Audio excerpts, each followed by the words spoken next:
Hello. Hi. Welcome, Debbie. Hello. Hi, Jackie.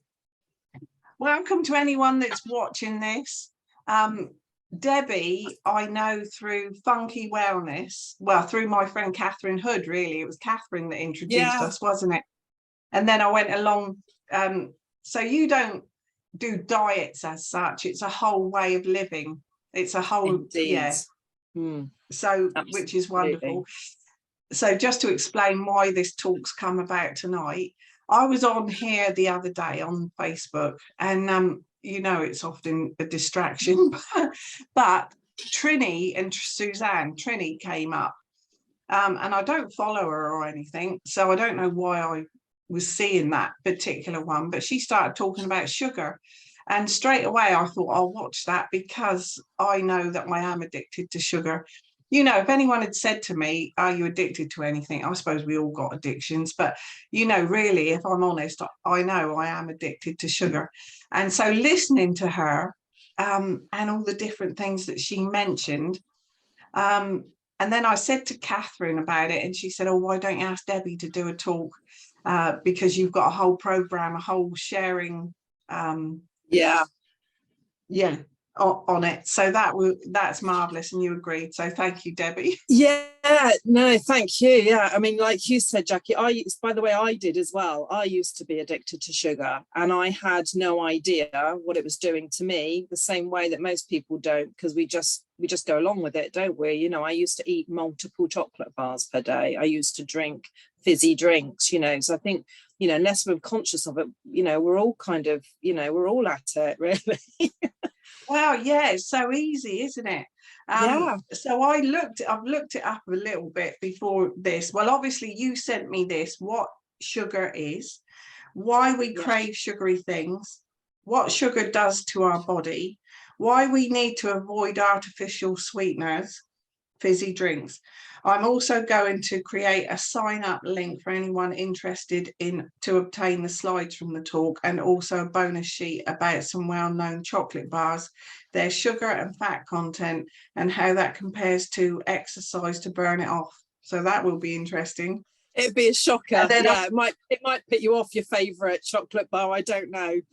Oh, let's hope. I mean, I've even had a hypnotherapist talk about maggots coming out of the chocolate, visualizing maggots coming out, and I still at it. It's very addictive, and there's lots of strategies around dealing with it. But I think for me, and this is kind of goes for everything I do within kind of my business with my clients, it's all about being informed first and foremost, I think, because unless you understand it, then it's not really going to register in here enough for us to make changes. So I think, the very first thing has got to be, do we know what it's doing? Whether that be sugar or fiber or fats, or, do you know what I mean? We have to kind of know this stuff. Otherwise, we all kind of, if you asked 10, 20 people, if, whether they think sugar's good or bad, they're all going to say bad, aren't they, Jackie? But we all know that. Yeah, we all know that. But one, we don't really know why. And two, we're just completely and utterly consumed with it, and we just don't want to have to deal with it. So we just it's everywhere we go in the supermarkets. I remember, and the foods that we take in. Absolutely. I remember at Easter time, was it Easter? Oh, well, pancake day anyway, pancake time. There was an Ayurvedic doctor that put a thing on about Percy pig pancakes. Oh yeah. And it was like, you're just feeding your children. I mean, I know that's one example. All sweets are, but the amount of sugar content in those was just horrendous. And what's that's doing to the children? Yeah, that's a really good point, and I haven't covered it tonight in my talk, but what I will say about that is that, that's another topic entirely, which is about how we are programmed about what is a reward to us, what is a treat, from a young age. And we're always taught to be rewarded, and it's been always sweet things. It still is. If you're good or weak, you can have a treat on a Friday night, and then we're programmed to believe the treat will be something sweet or chocolatey or whatever. So we take that into adulthood, you know, and it's part of our makeup from a very, very young age. We never question it. Why would we? Because our parents and the adults around us are totally accepting of that fact and help us to understand that it's a treat. So we never question it. Of course, we're going to take it into adulthood. It's a very good point. But I mean, that is an entirely different topic altogether, because that's about our programming from a young age. That's right. But, and again, it wasn't the parents' fault either, because that's how they were brought up. Yeah. I mean, it's been ingrained for, I'll just say this one last bit. Oh, sorry, Jackie. I was just going to say one thing. I was saying to somebody the other day that when I used to go down to my grand's house, and I loved my gran to bits, all I ever got was sugar cubes, which I just ate straight to my mouth when I was a kid, because that's what, you know, she offered me, or Kit Kats, you know. So, you know, again, you know, didn't question it, never questioned it. No, just loved it. Really? It's always down the grands. Oh, exactly. Yeah. So yeah, 34. I just looked up these stats, but I mean, I don't know if they're up to date, but it looked pretty recent. 34 million diabetes that are actually diagnosed in the US alone. The most recent I could find for the UK was 4.9 million, but again, that's only the ones that have been diagnosed with that. That's not to say there's not loads more. Absolutely. The effects it has on your brain, on your teeth, on your health, your body, your mood swings, your hormones, inflammation, rheumatism, acne, skin, sweeteners, honey and coconut sugar. That was the things that I made a note of. We must be aligned, because they're very much in touch with what I've got for tonight. Oh, brilliant. Okay, so I'll hand it over to you for this presentation. Okay. Thank you so much, Debbie. Thank you, Jackie. Thank you. Right, so I'm going to screen share, so hopefully this will work. So, Jackie, can you just tell me, can we see the Funky Wellness screen now? I can, yes. Brilliant. Okay, right, let me just get my screens into play then, so I can see what I'm doing. So I'm doing it by slides, guys, because what I was saying to Jackie was that, I mean, I can sit and talk for hours about sugar like this, but actually there is quite a lot of information, and actually for you guys, you know, there'll be a bit of information overload, but it's, at least if you've got some visuals there, it's going to help you to sort of process that. And at the end, there is, Jackie's going to put up a link if you want the slides that I'm going to go through tonight, and a couple of other bonus bits as well, which I'll talk about at the end. Then she's got a link. You can just pop your details in there, and I will send you the slides, so you don't have to be frantically writing anything down. Okay, cool. So I'm calling this talk, I do this talk sometimes, and I call it Sugar the Sociopath. I'm going to explain why. Well, you'll get to know why I'm calling it that, and actually at the end I've got a brilliant quote for you, but I'm going to save it right to the very end. So, you know, first of all, sugar, you know, 400 years ago, which isn't that long really when you look at it, we didn't have refined sugars. They just weren't available to us generally. There might have been like small bits of honey around. That might have been all we came across in those days. So we only really ate whole foods, you know, naturally occurring whole foods. And those whole foods provide us with what we call sort of complex carbohydrates, which just basically means that our body converts them to energy relatively slowly, so that there's slow release foods that provide us with the energy over a long period of time to keep us fulfilled and to keep us fueled for the day, to carry out all the necessary tasks that we need to do. Well, of course, if you go back 400 years, we were, you know, 100% of our tasks were physically based in those days. You know, we've got a very different lifestyle now. At that time, we were eating according to our daily activities and our body's needs as well. So those kind of whole natural foods that we had available to us, created by Mother Nature as well, you know, they come with proteins and fats and the carbs as well, and fiber. So that whole process is happening, and we're digesting and absorbing all of those nutrients when we're eating a whole food. And that's basically what we're talking about when we're saying a whole food. So it's in its natural state, and all of those components of that food will work in synergy together. So hopefully that kind of, you understand that. Refined sugar, and what we're really talking about is this white sugar that is man-made. That didn't really appear to the early 1800s, and at that time only the rich people really could afford it. But if you just go back just over 100 years ago, so to the like the early 1900s, for instance, the average yearly intake of refined sugar was about £4 per person per year. So that was in the early 1900s. Today, and actually this is a slightly out of date stat, so it's probably even higher now. But in today's society, we're really talking about the average person consuming around 150 to 170 pounds of sugar per year, and that is still increasing. So we've gone from 4 per year to 150 to 170 on average. So that's absolutely ridiculously huge, that leap in just 100 years or so.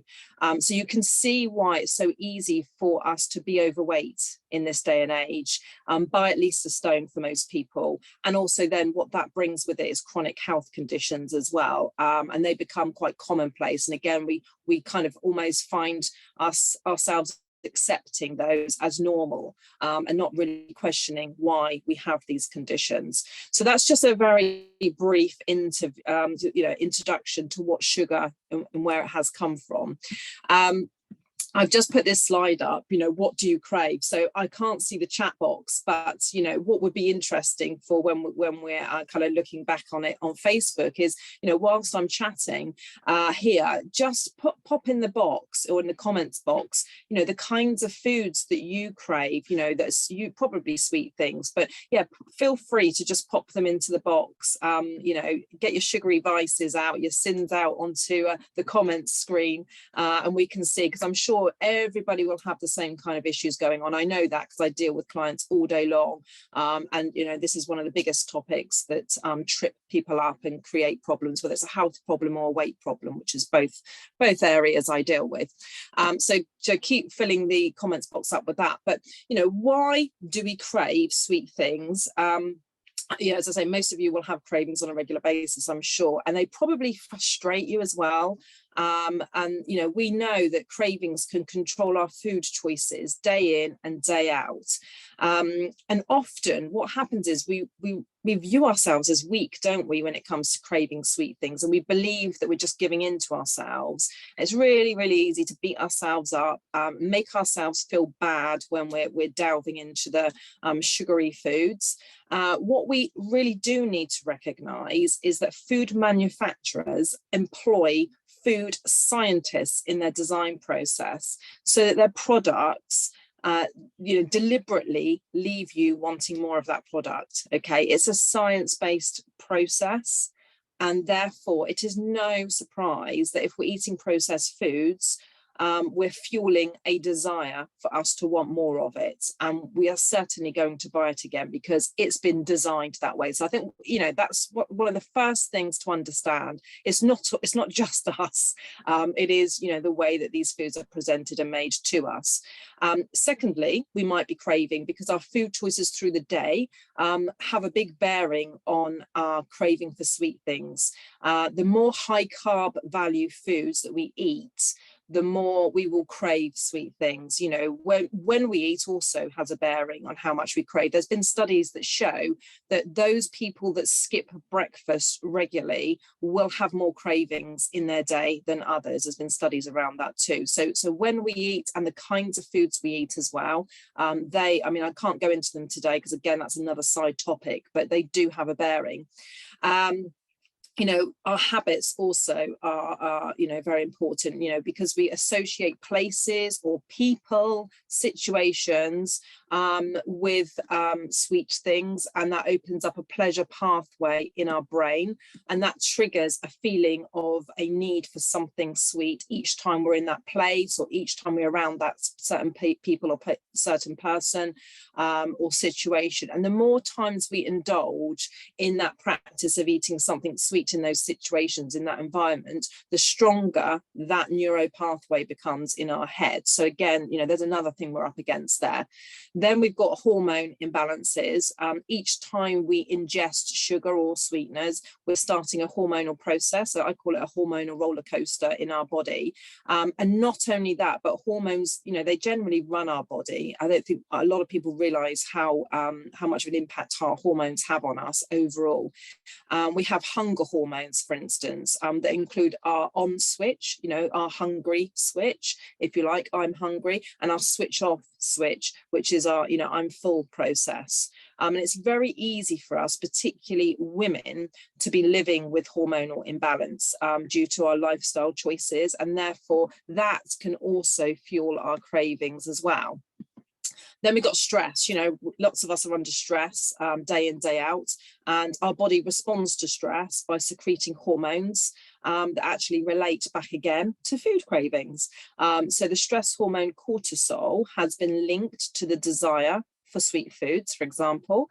Also the switch on hormone, hunger hormone, ghrelin, which controls our appetite, is released when people are stressed out. So the more stressed you are, you're going to get that switch on.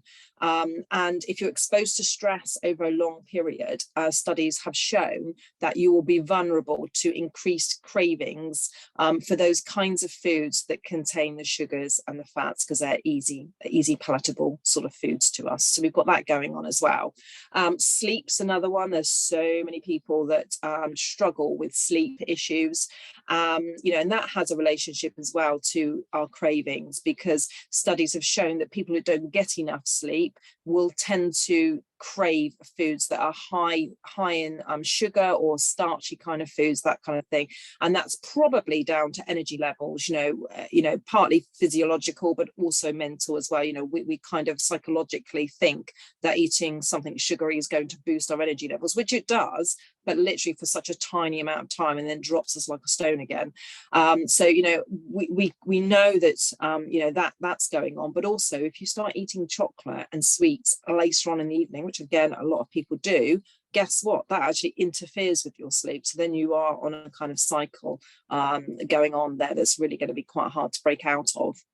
And then finally, artificial sweeteners as well. I'm going to talk about sweeteners tonight as well, so I'll come back to you on that. But again, there's been studies around that where, you know, groups of people in a study group that have given up sweeteners after 2 weeks, 86% of them reported that they no longer had sugar cravings. Okay, so there's definitely a link there as well. So we've got all of this stuff going on. It's not just our willpower, which a lot of people believe it is.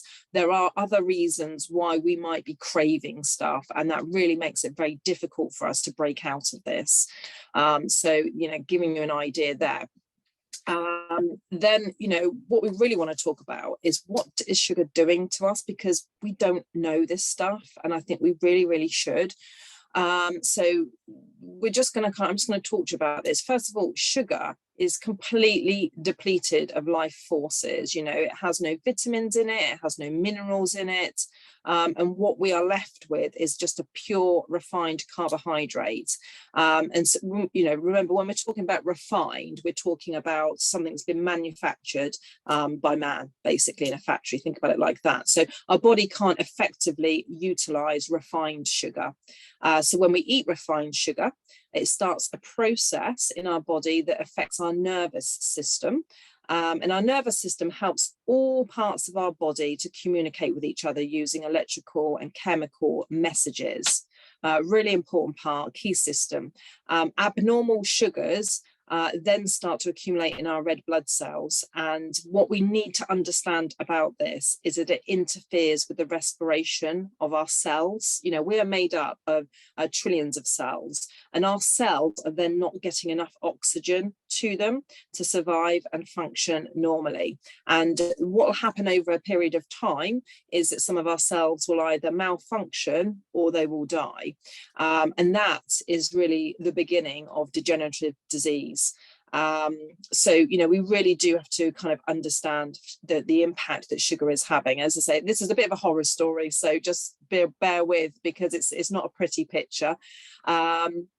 But, you know, our bodies are amazing at protecting us from as many things that we ingest as possible that we know are not good for us, but it can't fully protect us from all of the effects, particularly of something like sugar, because there's just too much of it going on and there's only so much our body can do. But it is an amazing piece of machinery, really.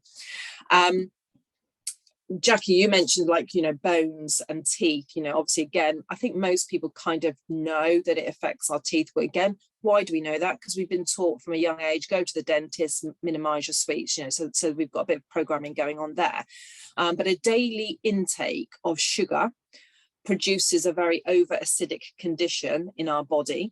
And when our body is in an over acidic condition, it's actually a very perfect environment for disease to start taking hold.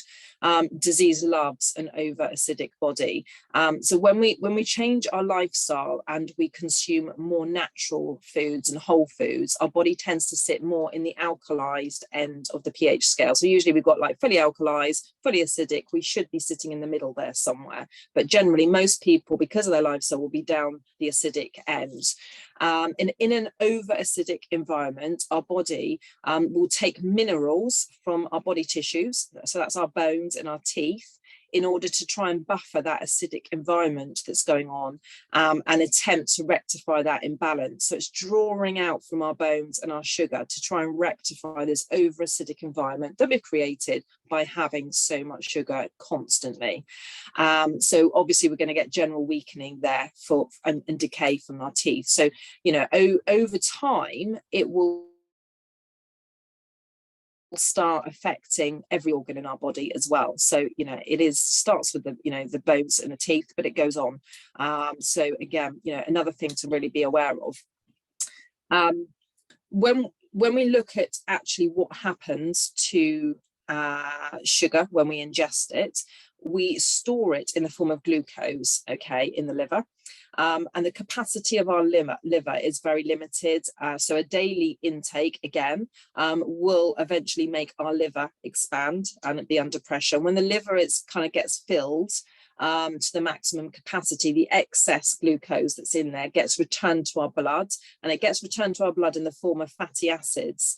And then our body's like, okay, well, I've got to go and do something with this. So it takes it to all the parts of the body that we don't like about ourselves and stores it as fat.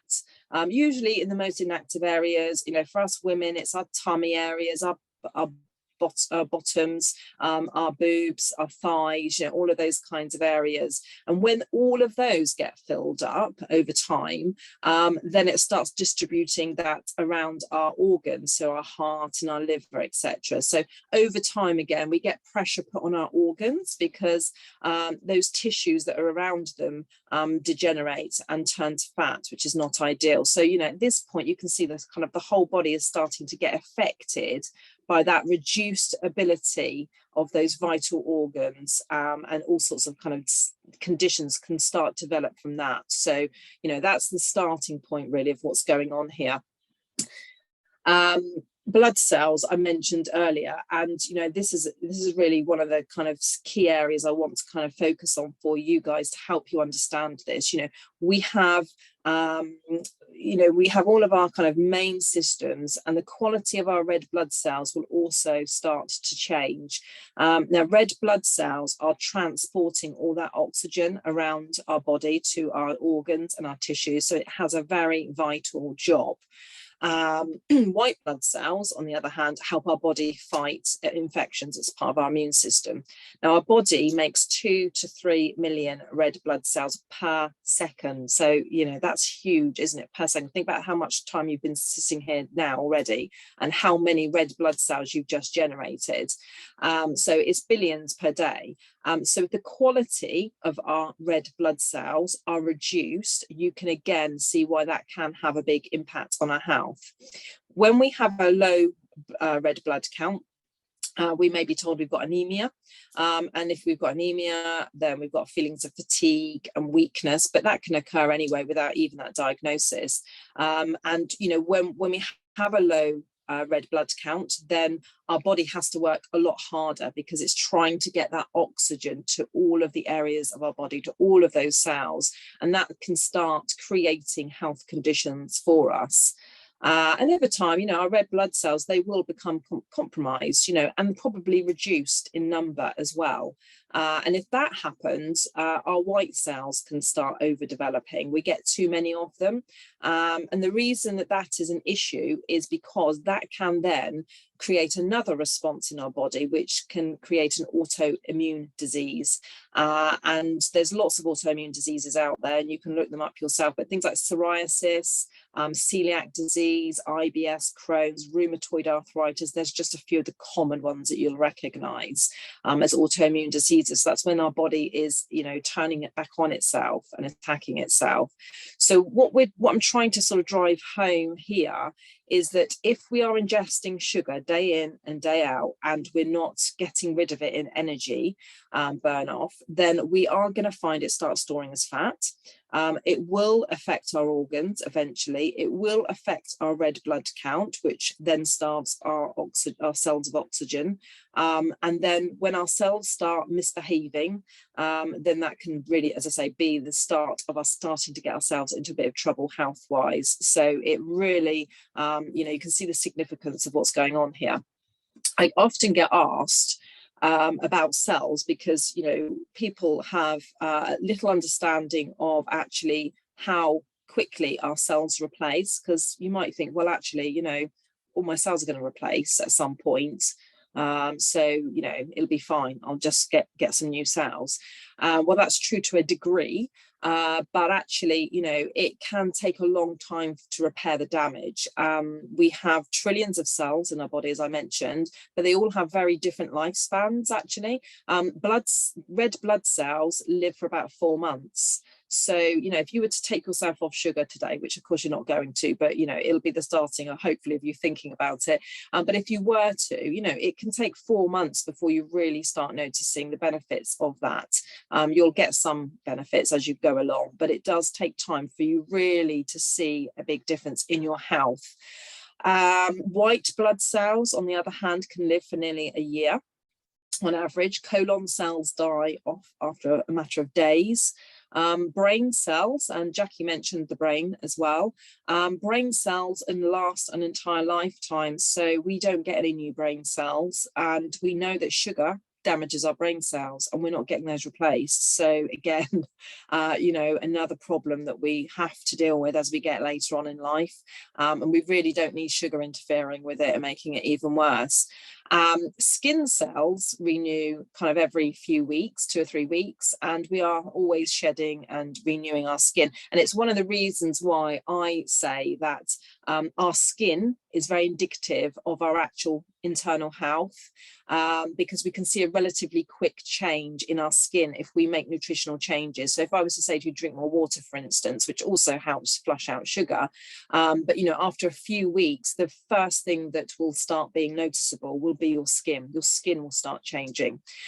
So again, you know, if we're eating differently from a nutritional point of view, eating better and reducing some of these toxins, of which sugar is one, then of course eventually inside we're going to start seeing some benefits as well, but it takes longer to do that. So that just hopefully will give you an insight into that as well. Hopefully you're all still with me on this. I know there's a lot of information to take in, but as I say, the slides will come as well if you would like them. So hormones, you know, I mentioned that hormones run our body, because they pretty much do, especially for us women. And when we take in sugar, in that moment when we take it in, we're starting a process going on. This is what I call the hormonal roller coaster. So when we take it in, our sugar levels suddenly become elevated. They get spiked, basically. And the feedback, basically our body then reacts to that by releasing insulin, which is another hormone, and that's to try and counterbalance that spike that we've just had. But unfortunately, the feedback mechanism that tells our brain that our blood sugar is now back to balance, so it's kind of brought it back, that's quite slow. It doesn't tell our brain in enough time that we're back to normal. So by the time our brain gets to hear about it, our sugar levels have dropped a bit lower than they were at the beginning. And then our body jumps in to correct that again. So it releases cortisol, which is our stress hormone, because it wants to bring it back up again. Okay, so we get cortisol bringing it back up. So it triggers the release of stored glycogen from the liver, and that raises our blood sugars again. Okay, now if you then, a couple of hours later, you're eating something else that's got sugar in it, you're going like that all day long.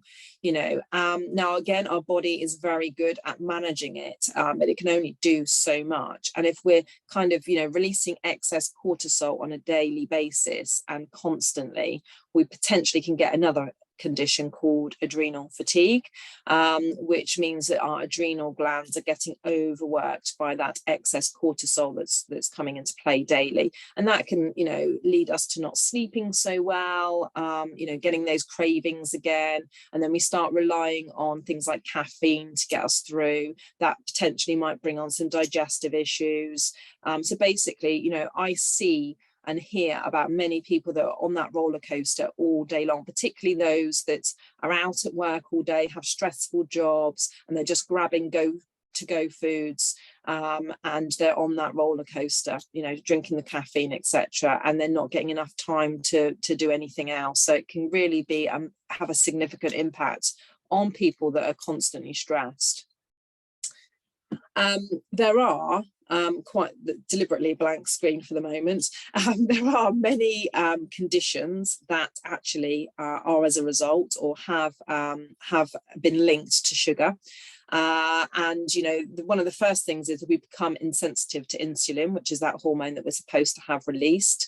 And the first sign that we know that we might be starting to become insulin resistant is an accumulation of fat around our tummy area.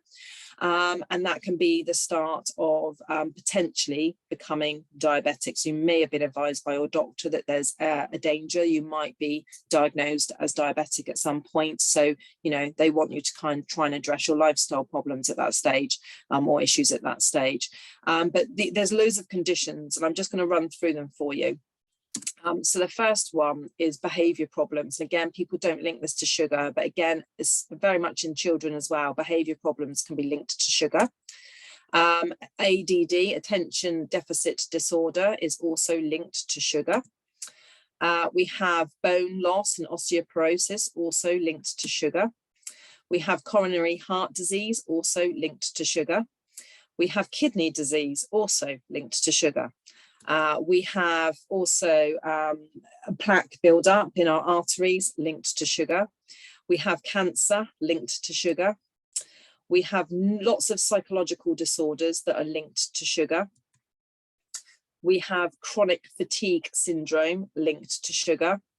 We have food intolerances linked to sugar, which many people don't realise. We have violent tendencies, hopefully we don't, but there are conditions around that are also linked to sugar. Tooth decay, we talked about earlier as well. Colon cancer, another particular cancer. We also have ADHD, so attention deficit hyperactivity disorder. Lots of teenagers and children are very much, got that condition going on, and not very many people talk about your diet, and they should, because rather than just taking the medication, we really should be addressing it in what they're eating big time.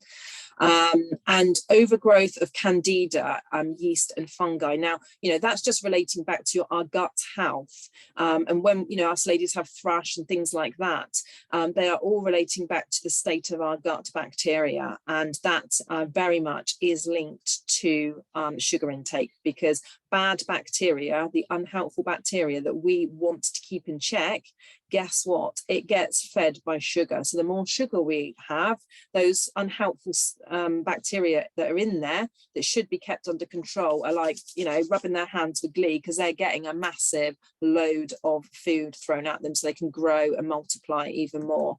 What else have we got going on? Neurological disorders, pain syndromes as well, and also liver disease. So, not, as I say, not a pretty picture whatsoever, but we've got to be factual about this. I'm talking about sugar. This is what it's doing to us. So we have to be aware of it, very much so. So that's some of the conditions that we might be. There's probably loads more, but that's just, the main ones that we probably will recognise. The other thing I get asked about on a regular basis is when we're talking about sugar, people ask me, well, what about fruit? You know, does that mean I should not be eating fruit either? It's a really, really good question. And the answer is how the body metabolizes sugar that is in fruit and milk for that matter, which is the lactose, is different from how our body metabolizes refined sugar, which is usually in the processed foods, right? So the body breaks down refined sugar very rapidly, which causes insulin and blood sugar levels to really skyrocket. And refined sugar is digested very, very quickly. So you don't tend to feel full after you've eaten something that's contained that, no matter how many calories you might have consumed with it. When you eat a piece of fruit, remember what I was saying at the beginning about whole foods. You know, when you're eating a piece of fruit, you've got lots of nutrients in there, lots of minerals in there. You've got fiber in there, which is very important. You've got proteins in there. You've got healthy fats in there. They are a good carb as well. So you've got all of that going on, all working in synergy with each other to provide your body with what it needs.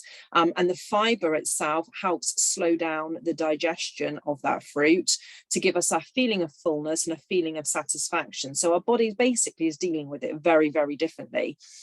So yes, fruits do have sugar in them, but they're naturally occurring. Our body knows what to do with it because these fruits have been around for hundreds of years.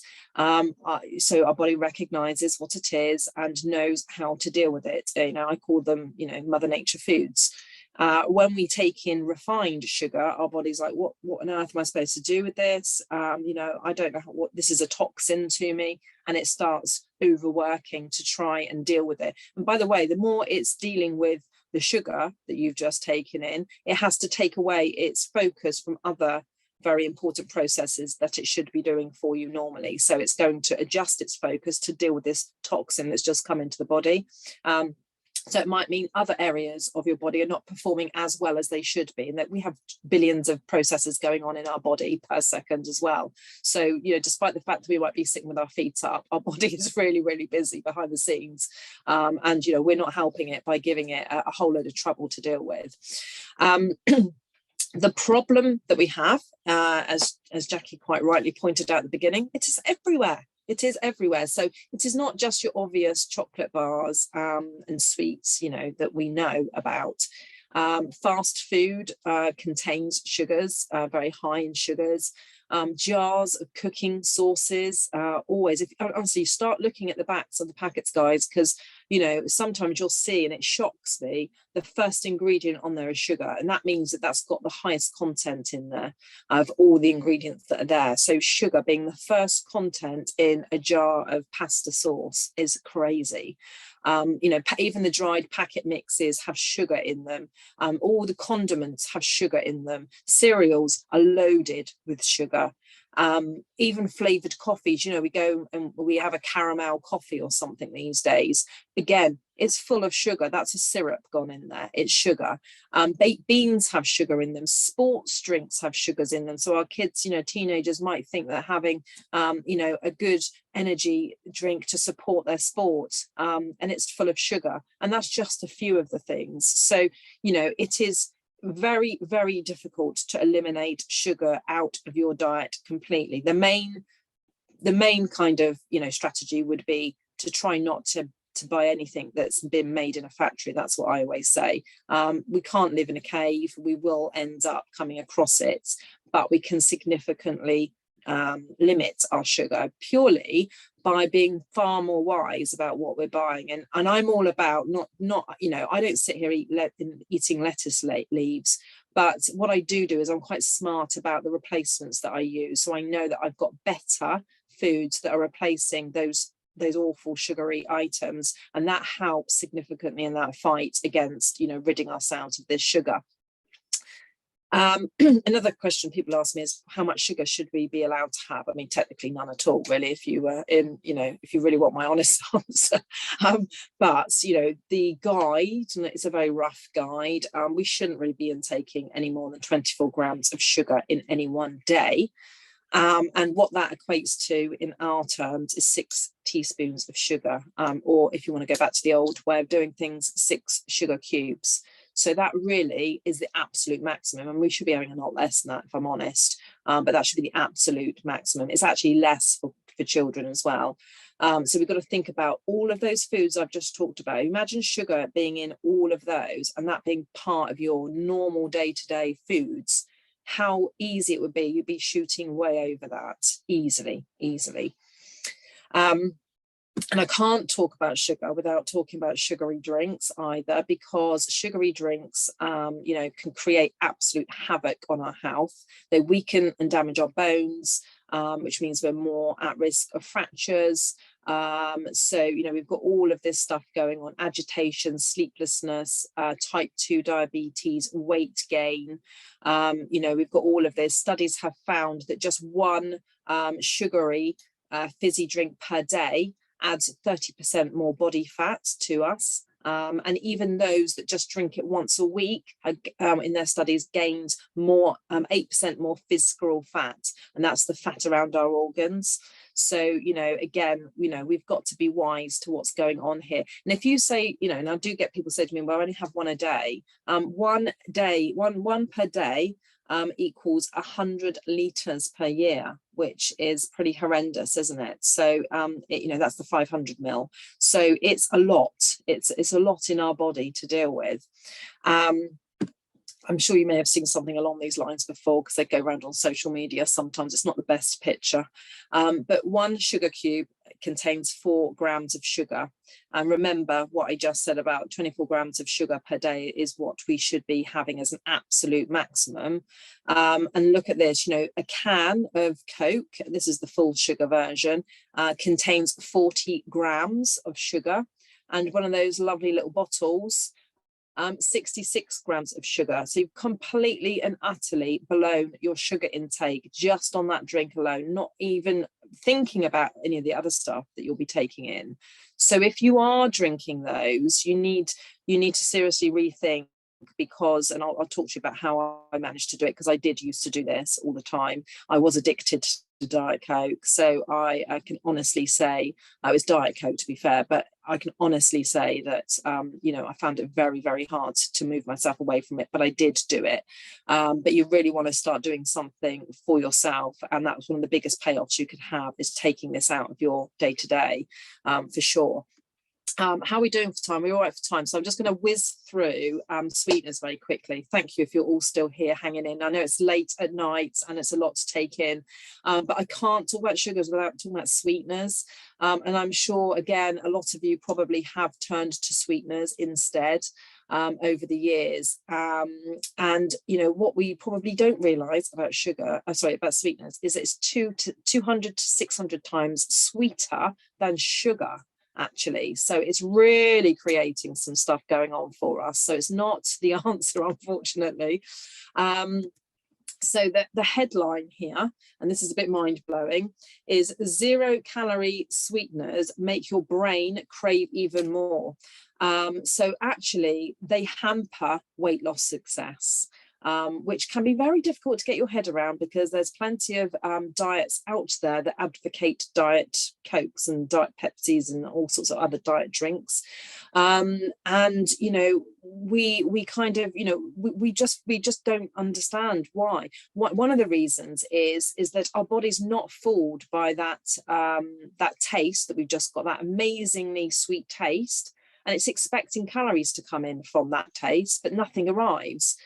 So when we normally eat something sweet, our brain releases another hormone called dopamine, which activates our brain's reward center.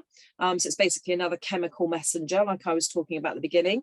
And once those calories are processed in that food, then we get another hormone come into play, which is leptin, which is our switch off hormone. That's our hormone that tells us we've had enough to eat. Okay, so that informs our brain that we can stop eating. Okay, so that's fine, but that only happens when you ingest the calories that come with that sweet taste. So that leptin's very key to switching off that point of which we're full. If we're taking in something that's ultra sweet but got no calories, we don't get that off switch. We do not get that off switch. We don't get the deactivation going on. So actually it can increase the level of cravings that we actually have. and we can end up eating a lot more as well. And there's been plenty of research about that. And also there's been research about the fact that we've had sweeteners in play since, I think it's the 90s now, mainly, you know, really went into the mainstream. And actually, obesity rates have continued to rise all the way through the decades. So it has not led to less obesity in our population at all. There's a real correlation. If you look at some of the graphs online, there's a correlation between the use of sweeteners in all the foods and obesity rates still. So you know, there's another thing for you to look at, but there's definitely a relationship going on there. So it's not the answer, unfortunately. Sweeteners can make our bodies produce insulin, which is our hormone that we have. And many ladies, particularly that struggle with their weight management, become insulin resistant.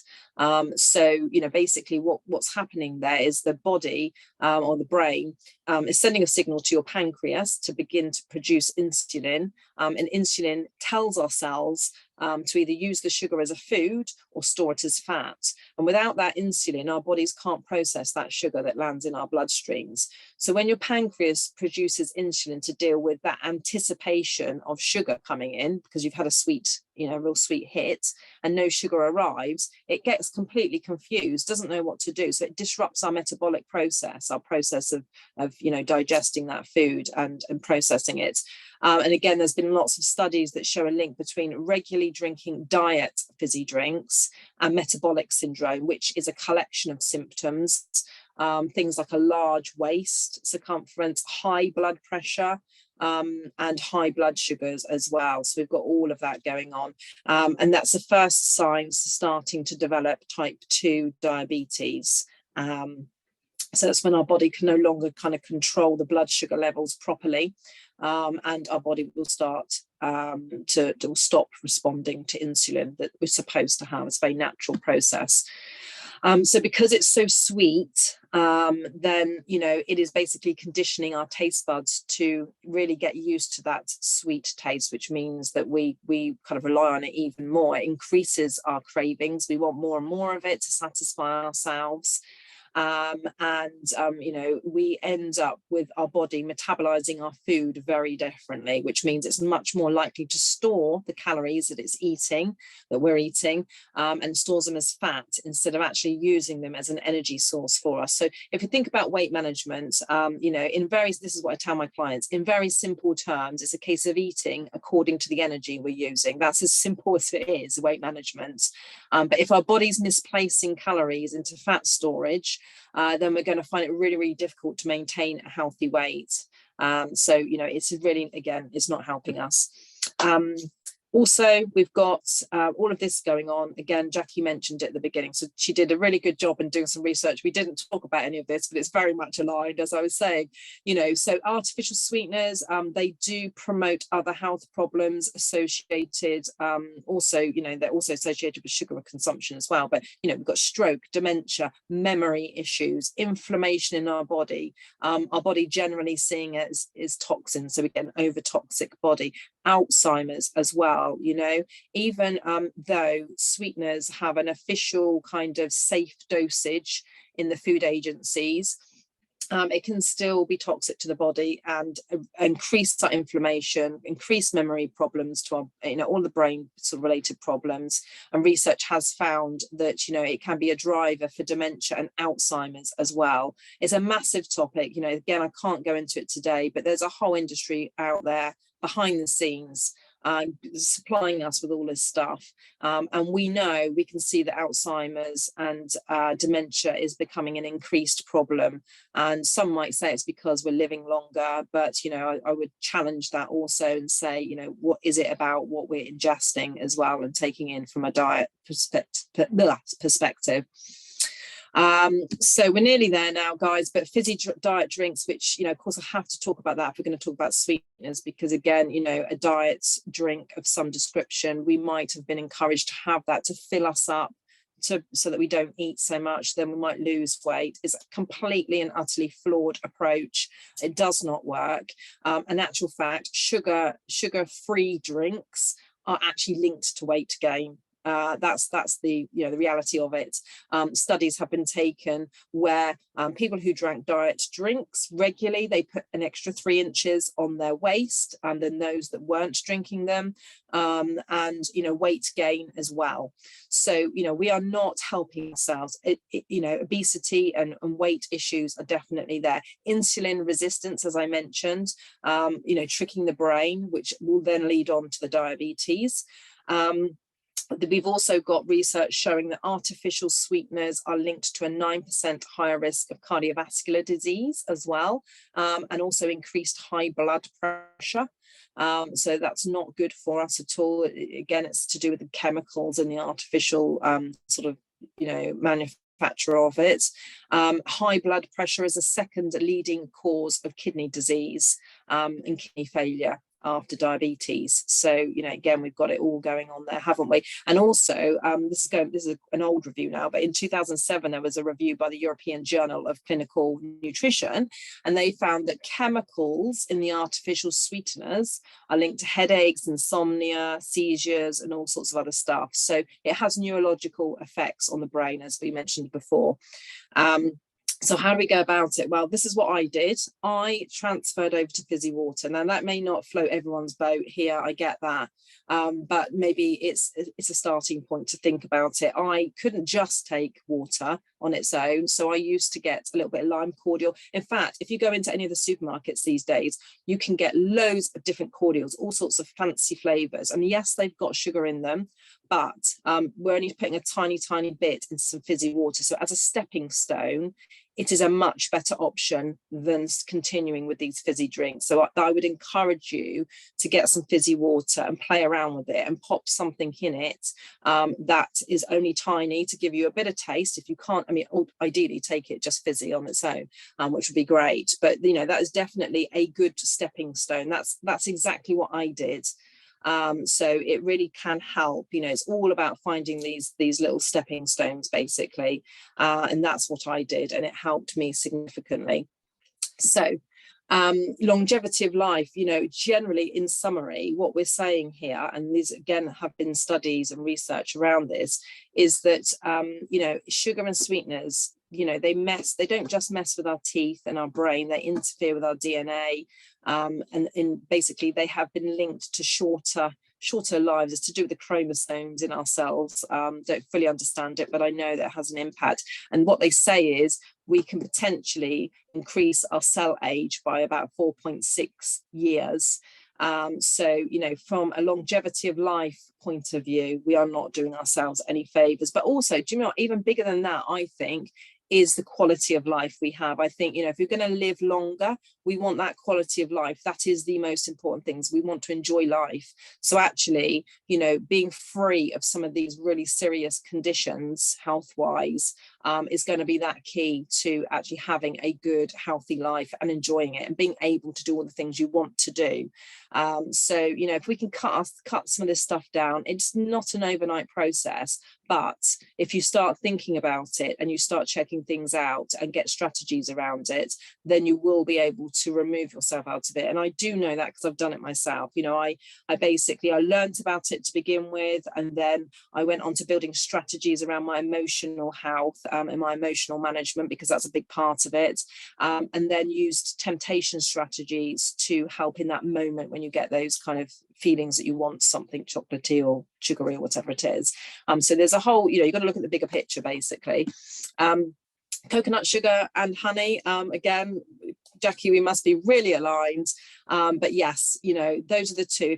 If you want a stepping stone, again, they are still sugar. They're still going to spike a little bit, but they're much better. Coconut sugar, I've had people with diabetes switch to coconut sugar because it doesn't have as high a glycemic value as normal sugar does, so it doesn't spike you in the same way, so it can regulate better.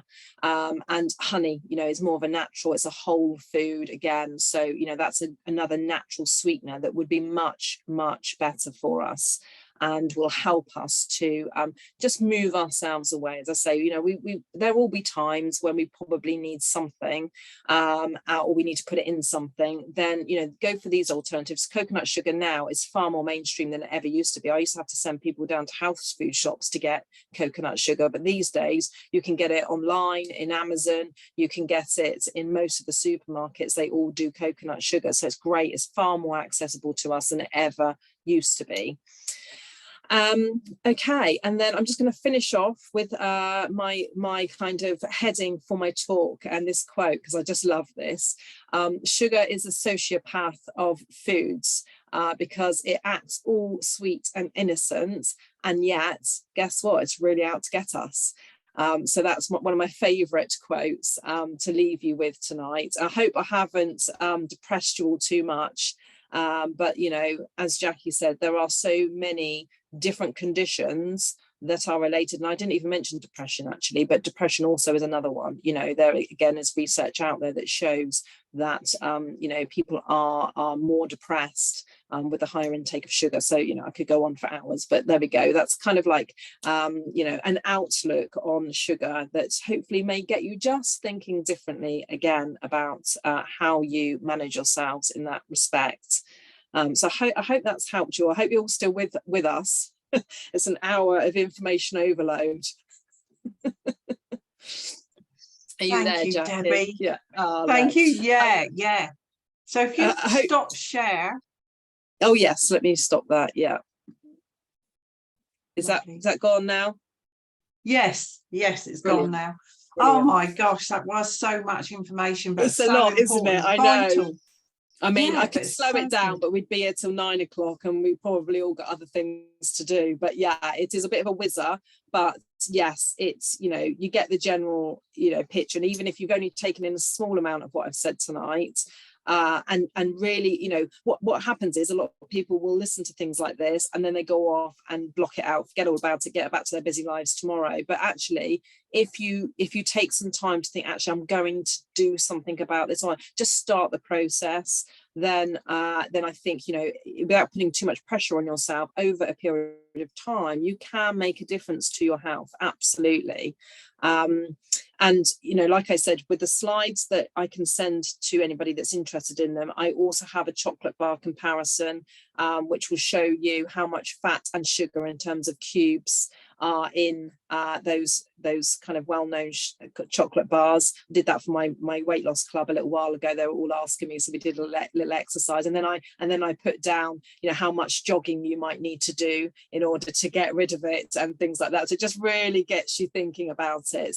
And I've also got a couple of images of all the words that are actually sugar, because you may not just see it as listed as sugar in your ingredients lists. There's literally loads of them. I can't remember how many, probably 50 words at least, that are all actual sugar meanings, and also sweeteners as well. So I've got 2 of those that will come out with the slides. So if anybody is really interested in taking it the next step, that is what I would suggest to do. Just get the information and go, you know, and see what you want to do with it. Yeah.